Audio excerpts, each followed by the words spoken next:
change alone, single-handedly, or on their own part. It has to be done bilaterally. So India's position on this is not legally right, politically right, and not right for the peace of the region.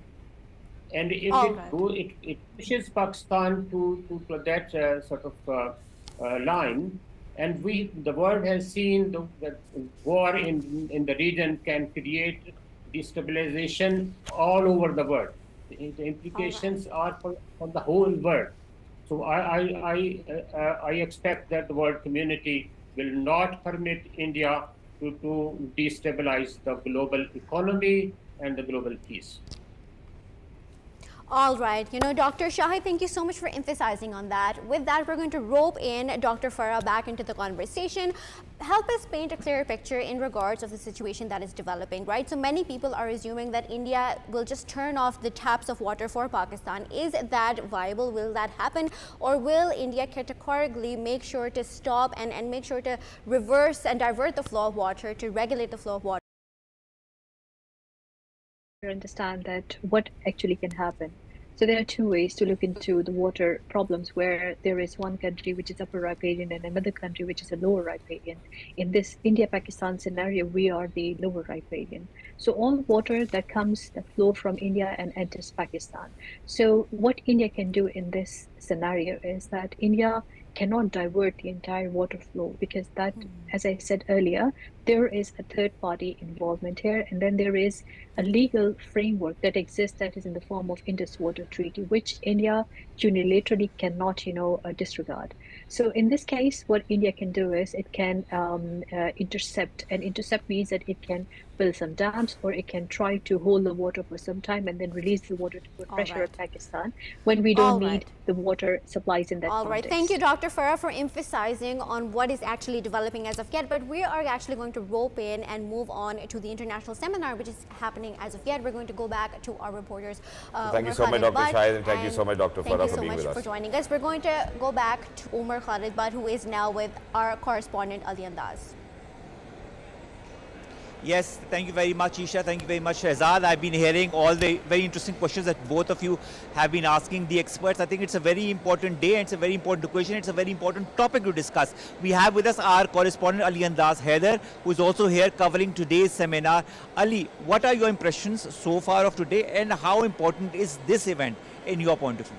As far as Umar, the importance of this event is concerned, it's indeed a very important international seminar which is being attended by international participants, diplomats, UN officials. So that goes on to show the importance of this seminar. Also, important cabinet members are here, and Deputy Prime Minister Ishaq Dar will be giving the keynote address.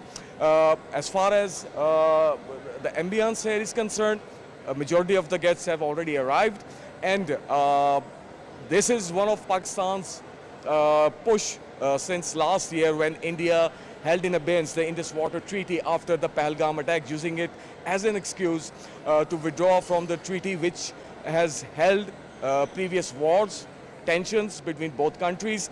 But something changed in the last 12 to 13 years, especially after Narendra Modi came to office in India, and we could see the statements that he started giving as soon as he came into office. And for India, for the right-wing Hindu extremist government in New Delhi, Pahalgam attack was probably the right time for them to withdraw from this treaty.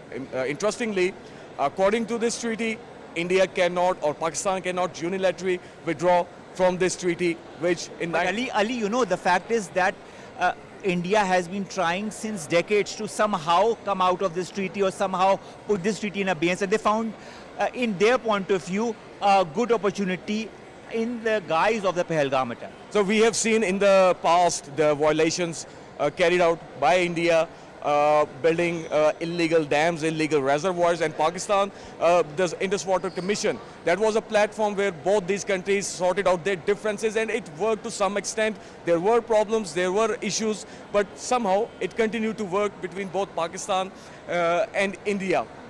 But since Modi came to power in 2014, we have seen how this rhetoric against Pakistan and using water as a political tool, weaponizing water became the mainstream talk in New Delhi, in Indian politicians, in Indian leadership. And the Pahalgam attack, they used it as an excuse to punish the civilian population of Pakistan. And Pakistan has made it clear on more than one occasion since last year that it is our red line and we will not allow India to cross it, and it will be considered as an act of war. And I've said it before that before things escalate to a point where